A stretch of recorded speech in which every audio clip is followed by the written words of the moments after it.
மகர ராசி நண்பர்களே, ஒரு பெரிய தைரியம் உங்களிடம் இருக்கும். இந்த நேரத்தில் என்னென்னா, 5ஆம் இடத்துல குரு பகவான் இருக்கார். குரு பகவானின் பார்வை என்பது ஒவ்வொரு ராசினரையும் குரு பார்க்கின்ற போது அந்த ராசினருக்கு யோக பலன்கள் உண்டாகும். இப்போ நான் பேசிக்கொண்டிருக்கின்ற நேரத்தில் 5ஆம் இடத்தில் குரு சஞ்சாரம் பண்ணி உங்கள் ராசியை பார்த்துட்டு இருக்காரு. நீங்கள் எடுக்கின்ற காரியம் எல்லாம் வெற்றியாகிக்கிட்டு இருக்கும். அப்போது ஜெயமான காலம் இந்த காலகட்டம் உங்களுக்கு. சரி, இனி வரும் காலம் எப்படி இருக்கும் அதை நான் பார்க்கணும் இல்லையா?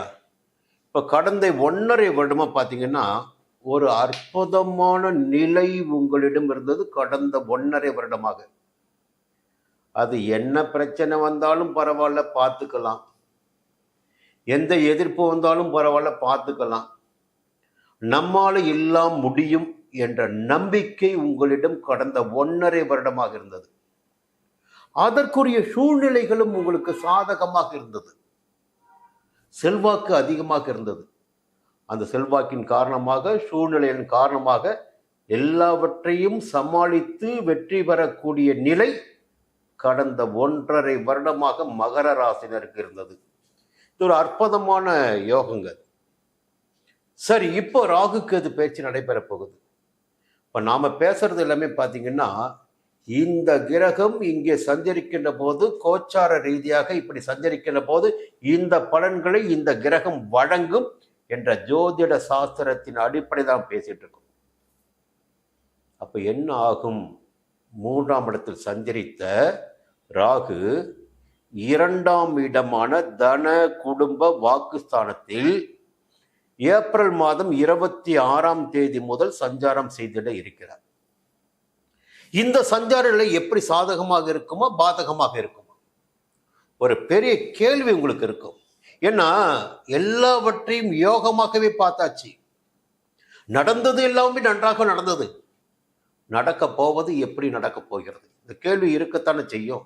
இந்த ஒவ்வொரு கிரக பயிற்சிகளின் போது இந்த கேள்வி நிச்சயமாக வரும். இப்போதான் 7.5 சனி காலகட்டம் போய்கிட்டு இருக்கு. வாக்கிய பஞ்சகத்தின்படி பாத சனி நடந்து கொண்டிருக்கிறது. 2வது இடத்தில் சனி பகவான் சஞ்சாரம் பண்ணிட்டு இருக்காரு. என்னன்னா, திருநள்ளாறு ஆலயமே 2026ஆம் ஆண்டு மார்ச் மாதம் 6ஆம் தேதி தான் சனி பெயர்ச்சி என்று அறிவித்திருக்கிறது. அந்த கணக்கீட்டின்படி 2ஆம் இடத்துல தான் சனி இருக்காரு. யாருக்கு? மகர ராசினருக்கு. இந்த சனி பகவான் இருக்காரு பாருங்க, அவர் அப்பன்னு பார்க்க மாட்டார், பிள்ளைன்னு பார்க்க மாட்டார். யாராக இருந்தாலும் நீ என்ன செய்தையோ அதற்குரிய கர்ம வினைக்குரிய பலன்களை உங்களுக்கு வழங்குவதற்காக படைக்கப்பட்டவன் நான் என்பதை அழுத்தமாக செய்பவர் சனி பகவான். இந்த பதிவை ஏன் நான் உங்ககிட்ட சொல்றேன்னா, இந்த மகர ராசிக்கு அதிபதி சனி பகவான். அப்போ சனி பகவான் நம்மளை ஒன்றும் செய்துவிட மாட்டார் என்ற நம்பிக்கையெல்லாம் உங்களுக்கு வேணாம். கர்மகாரகனான சனி பகவான் யாராக இருந்தாலும் அவர்களுடைய கர்ம வினைக்கேற்ற பலன்களை வழங்கிடக்கூடியவர். நீங்கள் புண்ணியம் செய்திருந்தீங்கன்னா நிச்சயமாக புண்ணிய பலன்கள் கிடைக்கும். புரியுதுங்களா? அப்போ உங்களுடைய பாவ புண்ணியங்களுக்கு ஏற்ப பலன்கள் கிடைத்து கொண்டிருக்கும். ஆனால் நம்ம ராகு அப்படி கிடையாதுங்க. அவர் வக்கிரமாக மாட்டார், அஸ்தமனமாக மாட்டார். புரியுங்களா? அவரை யாராலும் எதுவும் செய்ய முடியாது. இங்கே நான் நின்றுட்டுனா நான் என்ன நடவடிக்கைகளை எடுப்பேனோ அதை உறுதியாக எடுப்பேன்னு சொல்லக்கூடிய ராகு. 3ஆம் இடத்தில் சஞ்சரித்து முன்னேற்றமான பலன்களை வழங்கிய ராகு இப்பொழுது 2ஆம் இடத்திற்கு வருகிறார். அந்த 2ஆம் இடம் என்பது தன குடும்ப வாக்குஸ்தானம். முதல்ல எங்க கை வைப்பாரு? குடும்பத்திற்குள் பிரச்சனையை ஏற்படுத்துவார். குடும்பத்திற்குள் பிரச்சனைகளை ஏற்படுத்துவார். அந்த பிரச்சனைகளும் எப்படி ஏற்படும்? உங்களுடைய வார்த்தைகளால் ஏற்படும். வாக்குஸ்தானம் 2ஆம் இடம். இப்போ தேவையற்ற வார்த்தைகளால் குடும்பத்திற்குள் பேசி பிரச்சனைகளை சம்பாதித்துக் கொள்வீர்கள், பிரச்சனை உருவாக்கி கொள்வீர்கள். இன்னொரு பக்கம் பார்த்தீங்கன்னா, இந்த பண வரவு இருக்கு பாருங்க, அது வியாபாரத்தில் கொட்டிக்கிட்டே இருந்திருக்கும். நல்லா செலவு பண்ணியிருப்பீங்க. இப்போ திடீர்னு பார்த்தீங்கன்னா பிரேக் ஆகிருக்கும். புதுசாக எதுவும் சேரல, புது வாடிக்கையாளர் வரல, பழைய வாடிக்கையாளரும் வெளியில் போயிட்டுருக்காங்க, வந்த வருமானமும் குறைஞ்சி போச்சு, கடன்களை அடைக்க முடியல, நல்ல நேரம் நினச்சி நிறைய கடன் வாங்கியாச்சு, இப்போ எதுவுமே செய்ய முடியாமல் திண்டாடிக்கிட்டு இருக்கோம். இது போன்ற எண்ணம் மனதிற்குள் வருகின்ற நிலையினை 2ஆம் இட ராகு ஏற்படுத்துவார். எல்லாவற்றுக்கும் மேலாக நிறைய பகையையும் ஏற்படுத்துவார் உங்களுடைய வார்த்தைகளின் காரணமாக. இது ராகு உங்களுக்கு கொடுக்க போக பலன்.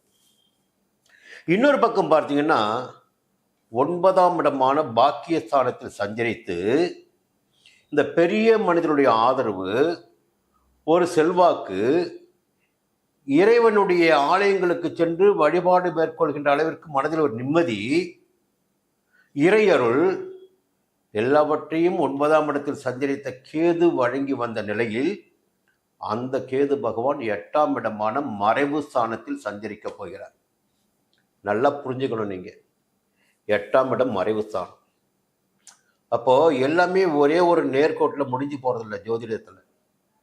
அப்போ ஆயுளுக்கு கண்டம், இல்லை உடம்பிற்கு பாதிப்பு, இந்த இடத்துக்குள்ள நீங்க போகவே வேண்டாம். ஏன்னா உங்களுடைய ஆயுள் காலம் என்பது தீர்மானிக்கப்பட்டது. 8ஆம் இடத்துக்கு கேது வந்துட்டாரா நிச்சயமா பாதிப்பு என்ற எண்ணம் உங்களுக்கு வர வேண்டாம். அதை முதல்ல விட்டுடுங்க. புரியுங்களா? 8ஆம் இடத்தில் கேதுபால் சஞ்சரிக்கின்ற போது நீங்கள் செய்கின்ற மறைமுக வேலைகள் இந்த குடும்பத்துக்கு தெரியக்கூடாது, பொண்டாட்டிக்கு தெரியக்கூடாது, புருஷனுக்கு தெரியக்கூடாது, அவங்களுக்கு தெரியக்கூடாது, இவங்களுக்கு தெரியக்கூடாது, நம்ம ரகசியமா எல்லாம் செஞ்சுக்கலாம்.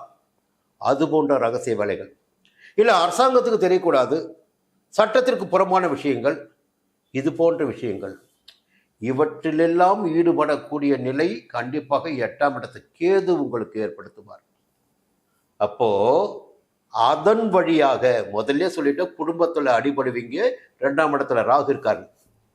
இப்ப நீங்க செய்யற லீலைகள் இருக்கு பாருங்க, அந்த லீலைகளின் காரணமாக மேலும் குடும்பத்தில் பிரச்சனைகள் ஏற்படும்.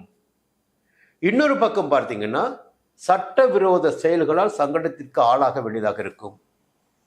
நிச்சயமாக பார்த்தீங்கன்னா கொஞ்சம் ஒரு சிலருக்கு மோசமான திசாபுத்தி நடந்தாலோ, ஜாதகத்தில் கொஞ்சம் பாதகமான காலகட்டமாக இருந்தாலோ, தோஷங்கள் இருந்தாலோ இந்த நேரத்தில் உடல்நிலையில் பாதிப்பு ஏற்படுவதற்கு வாய்ப்புகள் உண்டு. ஏன்னா 8ஆம் இடத்தில் கேது சஞ்சரிக்கின்ற போது நிச்சயமாக உடல்நிலையில் ஏதேனும் ஒரு பாதிப்பு ஏற்பட வேண்டும். முதல்ல ஒரு சின்ன வேண்டுகோள், இது போல ரொம்ப பாதகமான நேரம் வருகின்ற போது உங்கள் சுய ஜாதகத்தை எடுத்து பார்த்து கொள்ளுங்கள் ஒரு முறை. அதில் நடைபெறுகின்ற திசாபுத்தி, இருக்கின்ற தோஷம், என்ன செய்யலாம், எந்த ஆலயத்திற்கு போகலாம், எந்த கிரகத்தை வழிபட்டால் சங்கடங்களிலிருந்து விடுபட முடியும், என்னன்னா ஒரு யோசனை மட்டும்தான், வழிகாட்டுதல் மட்டும்தான் அந்த ஜோதிட சாஸ்திரம் என்பது. இப்போ சொன்னது முழுக்குமே பார்த்தீங்கன்னா இந்த கிரகங்கள் இங்கே சஞ்சரிக்கின்ற போது இந்த விதமான பலன்களை வழங்குவார்கள். அப்போ இது வழிகாட்டுதல் தான். இதை தெரிந்து கொள்வதின் வழியாக நீங்க நல்லவர்களாக இருந்தால் இது நமக்கு மோசமான நேரம், இந்த கிரகம் நமக்கு எதிர்மறையாக சஞ்சரிக்கிறது, இப்போ இந்த பாதையில் போனால் நம்ம அவமானப்படணும், இல்லை சிக்கலில் மாட்டிக்குவோம், இல்லை வழக்குகளை சிக்கிக்குவோம், இல்லை ஆபத்தில் மாட்டிக்குவோம் என்பதையெல்லாம் நீங்கள் உணர்ந்த வேண்டும். உணர்ந்து விட்டாலே நீங்கள் உங்களை தற்காத்து வைக்கிறீங்க. நீங்கள் தற்காத்து கொள்வதற்காகத்தான், உங்களை நீங்கள் தற்காத்து கொள்வதற்காகத்தான் இந்த வழிகாட்டுதலையே உங்களுக்கு நான் வழங்கிட்டு இருக்கேன். அப்போ யோகமான நேரம் வருகின்ற போது அந்தனுடைய பாதையில் வேகமாக போகலாம். பாதகமான நேரம் வருகின்ற போது கொஞ்சம் எச்சரிக்கையோடு நடந்து கொள்வதால் பொருளாதார இழப்பு மட்டும்தாங்க ஏற்படும், வேற எதுவுமே ஏற்படாது. இல்லை வருமானத்தில் குறைவு ஏற்படலாம், வசதி வாய்ப்பில் குறைவு ஏற்படலாம், புரியல, அது ஏற்பட்டு போச்சா பிரச்சனையே கிடையாது. ஆனால் அவமானப்படக்கூடாது இல்லையா, இல்லை ஆபத்து வரக்கூடாது இல்லையா. இந்த காலகட்டம் உங்களுக்கு எதிர்மறையான காலகட்டம். புரிந்து கொண்டு செயல்படுங்கள். குலதெய்வ வழிபாடு என்பது இந்த நேரத்தில் உங்களை பெரிய அளவில் பாதுகாக்கும். ஒரு முறை உறுதியாக காளகஸ்திக்கு போயிட்டு ராகுக்கு அதுக்கு பரிகார பூஜை பண்ணிட்டு வாங்க. வாய்ப்புகள் கிடைக்கும் போதெல்லாம் விநாயக பெருமானையும் துர்க்கையையும் வணங்கி வழிபட்டு வாருங்கள். சங்கடங்கள் உங்களுக்கு குறையும். மீண்டும் அடுத்த பதிவு சந்திக்கிறேன்.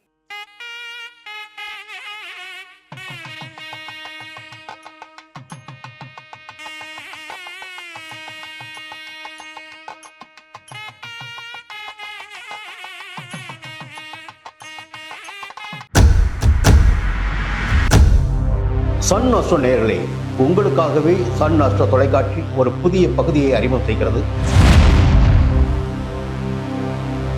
உங்களுக்கு ஜாதகம் பார்க்க வேண்டும், உங்களுடைய எதிர்கால பலன்களை தெரிந்து கொள்ள வேண்டும், திறமையான ஜோதிடர்கள் வழியாக அதை தெரிந்து கொள்ள வேண்டும் என்ற எண்ணம் சிந்தனம் இப்போது மேலோங்கி இருக்கு. அதற்கு வழிகாட்டுதலாக சன் ஆஸ்ட்ரோ டிவி ஒரு புதிய ஆப்பினை உங்களுக்கு அறிமுகம் செய்ய இருக்கிறது.